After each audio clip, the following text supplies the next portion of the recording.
आज की मुरली शुरू करने से पहले हम मुरली के मुख्य बिंदु देख लेते हैं कि बाबा ने मुरली में क्या करने के लिए कहा है और क्या नहीं करने के लिए कहा है। ओम शांति। क्या करना चाहिए? रोज मुरली सुने। मुरली कभी मिस न करें, क्योंकि यह अज्ञान और संशय को दूर करती है और आत्मिक ज्ञान बढ़ाती है। बाबा से ईमानदारी रखें। अपने कर्म और विचारों को बाबा से कभी न छिपाएं। अपने पापों को बाबा के सामने प्रकट करने से हल्कापन महसूस होगा। स्वयं को सुधारने पर ध्यान दें। अपने चरित्र और गुणों पर पूरा ध्यान दें। आत्मा को याद करते हुए आत्मचेतना का अभ्यास करें। दिव्य गुण धारण करें और अपने कर्मों में मर्यादा रखें। धैर्य और सहनशीलता रखें। सुख दुख और मान अपमान को समान रूप से स्वीकार करें। किसी के उल्टे सीधे शब्दों को सुना कर दें। अश्लील बनने का अभ्यास करें।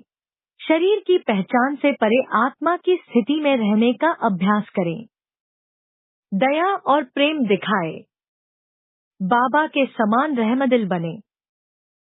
सभी को क्षमा करें और स्नेह प्रदान करें, चाहे वे कैसे भी हों। मास्टर दाता बनकर सभी को सकारात्मकता और प्यार दें। पुरुषार्थ में तीव्र रहें।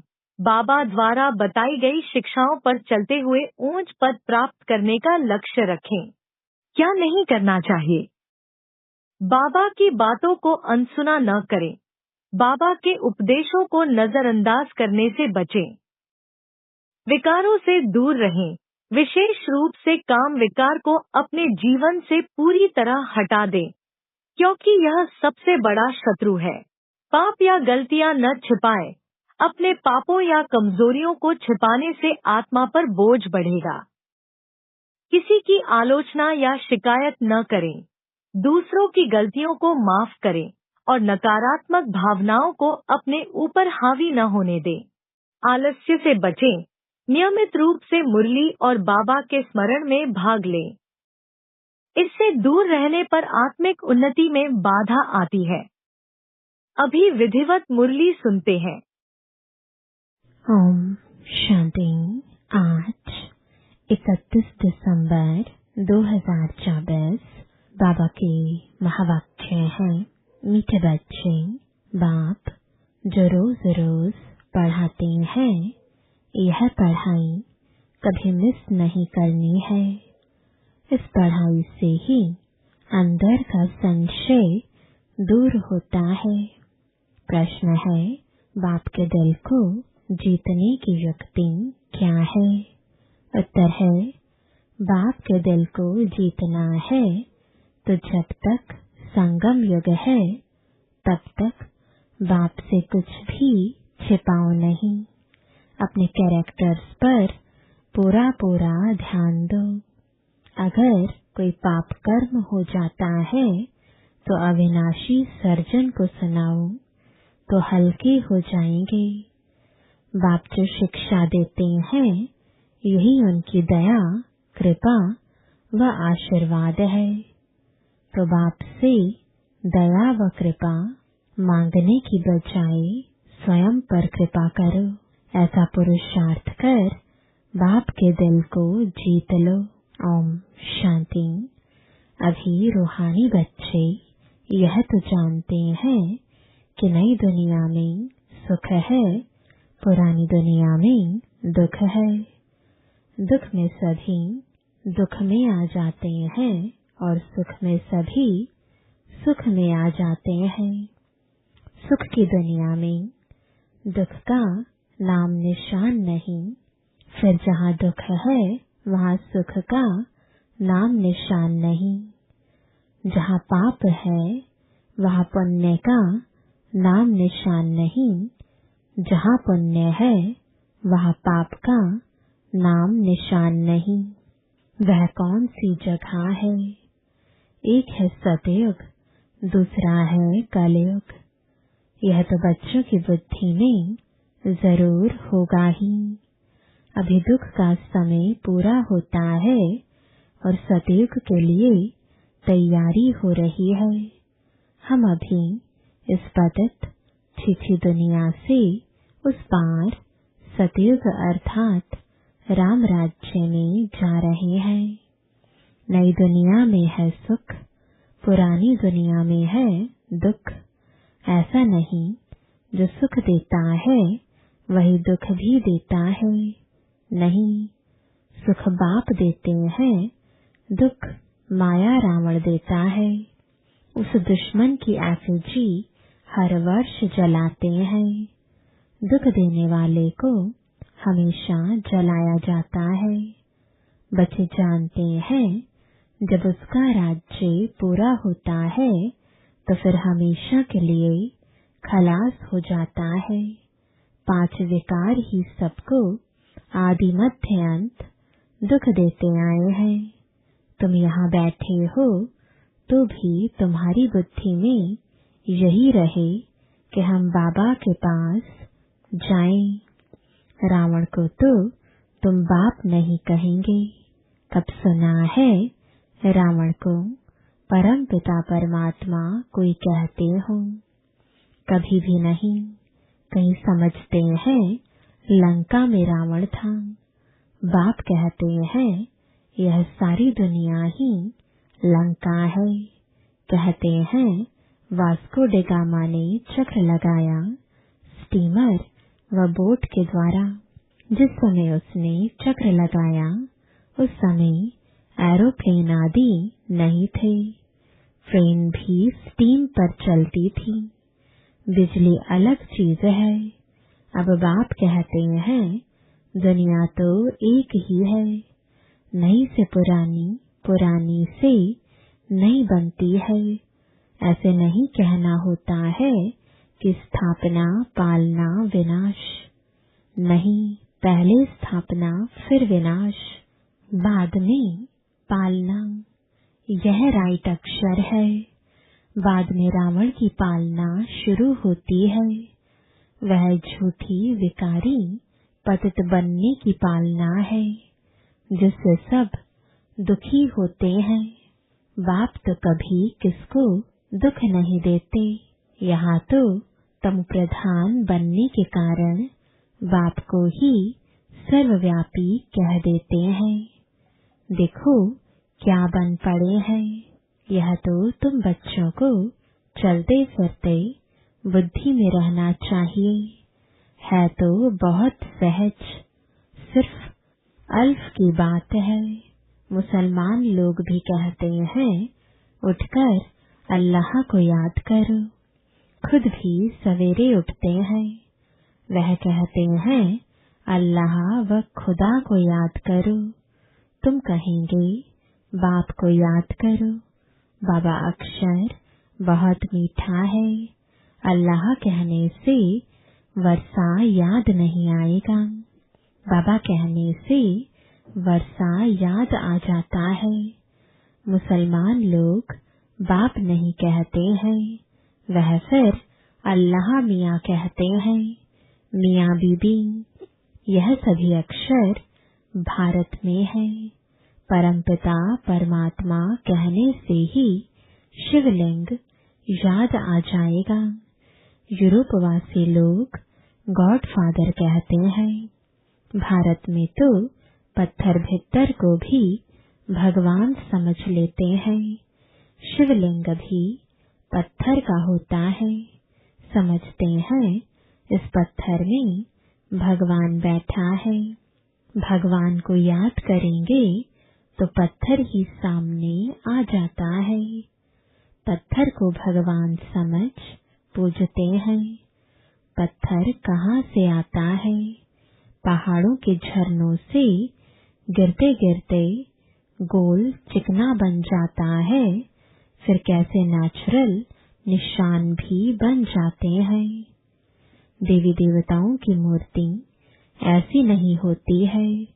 पत्थर काट काट कर कान, मुंह, नाक, आँख आदि आदि कितना सुंदर बनाते हैं।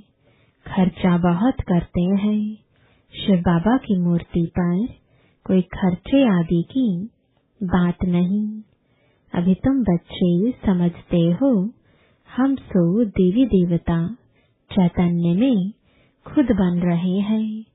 चैतन्य में होंगे तब पूजा आदि नहीं होगी। जब पत्थर बुद्धि बनते हैं तब पत्थर की पूजा करते हैं। चैतन्य है तो पूज्य है, फिर पुजारी बन जाते हैं। वहाँ न कोई पुजारी होते, ना ही कोई पत्थर की मूर्ति होती। दरकार ही नहीं। जो चैतन्य थे उनकी निशानी यादगार के लिए पत्थरों की रखते हैं। अभी इन देवताओं की कहानी का तुमको मालूम पड़ गया है कि इन देवताओं की जीवन कहानी क्या थी। फिर से वही रिपीट होती है। आगे यह ज्ञान चक्षु नहीं था तो जैसे पत्थर बुद्धि थे। अभी बाप द्वारा जो ज्ञान मिला है, ज्ञान एक ही है, परंतु उठाने वाले नंबरवार हैं। तुम्हारी रुद्रमाला भी इस धारणा के अनुसार ही बनती है। एक है रुद्रमाला, दूसरी है रुंडमाला। एक है ब्रदर्स की, दूसरी है ब्रदर्स और सिस्टर्स की। यह तो बुद्धि में आता है। हम आत्माएं बहुत छोटी छोटी बिंदी मुआफिक हैं। गायन भी है, भ्रुकुटी के बीच चमकता है अजब सितारा। अभी तुम समझते हो हम आत्मा चैतन्य है, एक छोटे सितारे मिसल हैं। फिर जब गर्भ में आते हैं तो पहले कितना छोटा पिंड होता है, फिर कितना बड़ा हो जाता है। वही आत्मा अपने शरीर द्वारा अविनाशी पाठ बजाती रहती है। इस शरीर को ही फिर सब याद करने लग पड़ते हैं। यह शरीर ही अच्छा बुरा होने के कारण सबको आकर्षित करता है।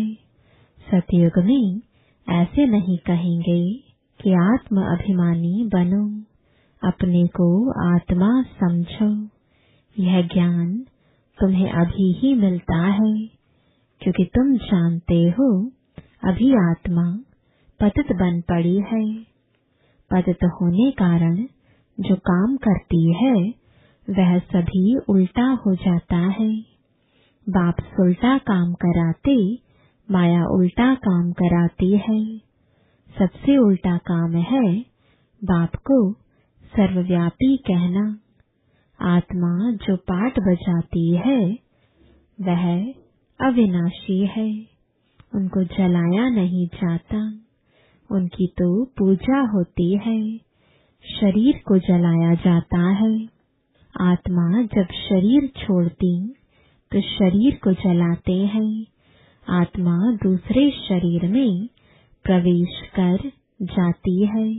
आत्मा बगैर शरीर 2-4 दिन भी नहीं रख सकते हैं। कहीं तो फिर शरीर में दवाइयाँ आदि लगाकर रख भी लेते हैं, परंतु फायदा क्या।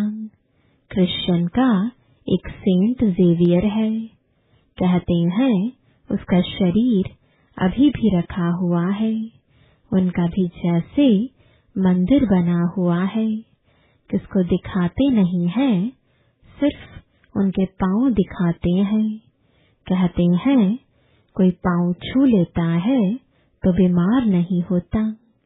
पांव छूने से बीमारी से हल्के हो जाते हैं, तो समझते हैं उनकी कृपा। बाप कहते हैं भावना का भाड़ा मिल जाता है। निश्चय बुद्धि होने से कुछ फायदा होता है। बाकी ऐसे हो तो ढेर के ढेर वहाँ जाए, मेला लग जाए। बाप भी यहाँ आए हैं, फिर भी इतना ढेर नहीं होते। ढेर होने की जगह भी नहीं है। जब ढेर होने का समय आता है तो विनाश हो जाता है। यह भी ड्रामा बना हुआ है, इसका आदि व अंत नहीं है। हाँ, झाड़ की जड़जड़ीभूत अवस्था होती है, अर्थात तमो प्रधान बन जाता है, तब यह झाड़ चेंज होता है। कितना यह बेहद का बड़ा झाड़ है। पहले वह आएंगे जिनको पहले नंबर में जाना है। नंबरवार आएंगे ना।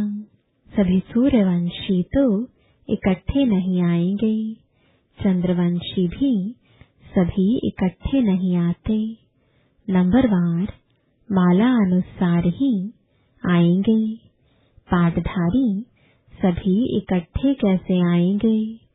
खेल ही बिगड़ जाए। यह खेल बड़ा एक्यूरेट बना हुआ है, इसमें कोई चेंज हो नहीं सकती। मीठे मीठे बच्चे जब यहाँ बैठते हो तो बुद्धि में यही याद रहना चाहिए। और सत्संगों में तो और बातें बुद्धि में आती है। यह तो एक ही पढ़ाई है जिससे तुम्हारी कमाई होती है।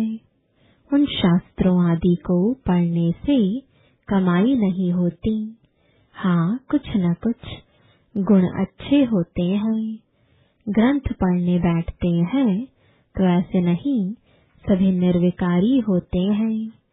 बाप कहते हैं इस दुनिया में सभी भ्रष्टाचार से पैदा होते हैं। तुम बच्चों से कई पूछते हैं वहाँ जन्म कैसे होगा? बोलो वहाँ तो 5 विकार ही नहीं, योग बल से बच्चे पैदा होते हैं। पहले ही साक्षात्कार होता है कि बच्चा आने वाला है। वहाँ विकार की बात नहीं। यहाँ तो बच्चों को भी माया गिरा देती है। कोई कोई तो बाप को आकर सुनाते भी हैं। सुनाएंगे नहीं तो 100 गुना दंड पड़ जाएगा। बाप तो सभी बच्चों को कहते हैं कि कोई भी पाप कर्म हो जाता है तो बाप को झट बताना चाहिए। बाप अविनाशी वैद्य है। सर्जन को सुनाने से तुम हल्के हो जाएंगे। जब तक संगम युग है तब तक बाप से कुछ छिपाना नहीं है। कोई छिपाते हैं तो बाप के दिल को जीत नहीं सकते। सारा मदार पुरुषार्थ पर है।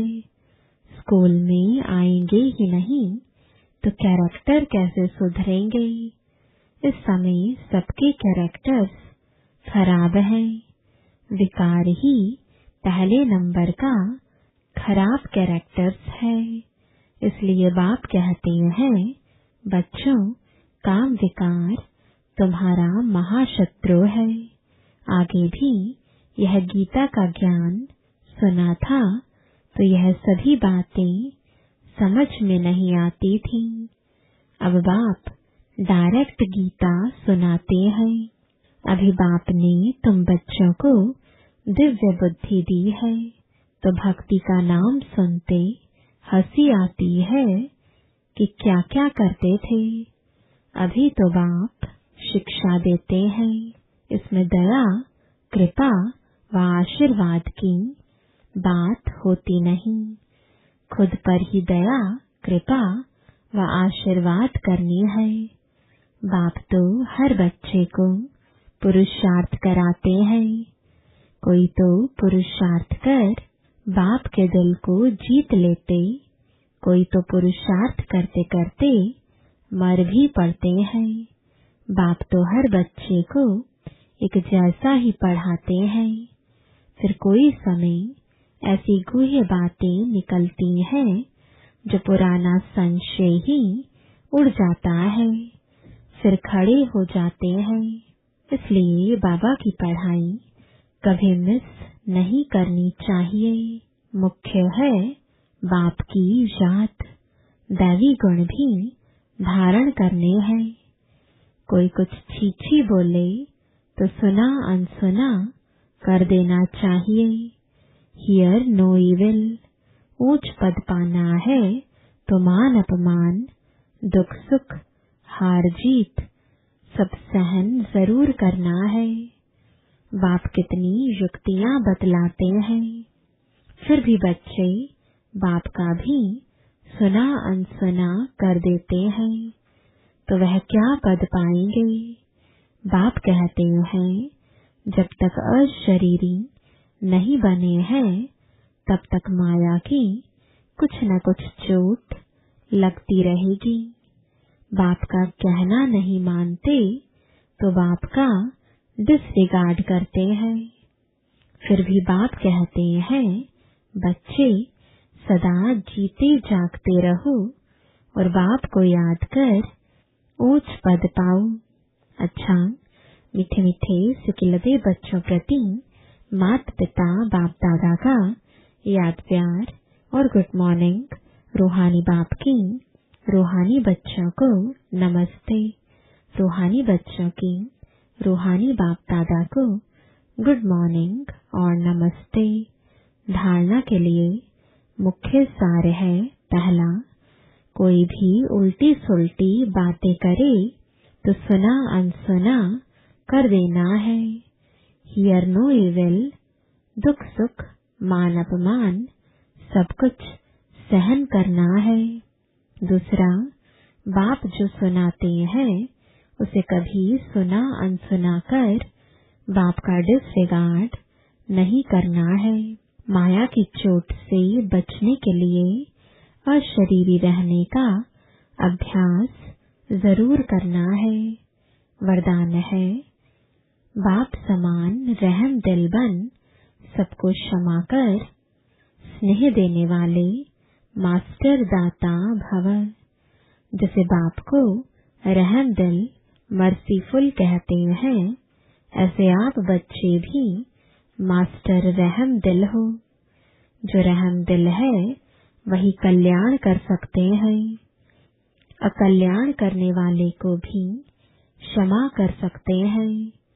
वह मास्टर स्नेह के सागर होते हैं। उनके पास स्नेह के बिना और कुछ है ही नहीं। वर्तमान समय संपत्ति से भी ज्यादा स्नेह की आवश्यकता है। इसलिए मास्टर दाता बन सबको स्नेह देते चलो। कोई भी खाली हाथ न जाए।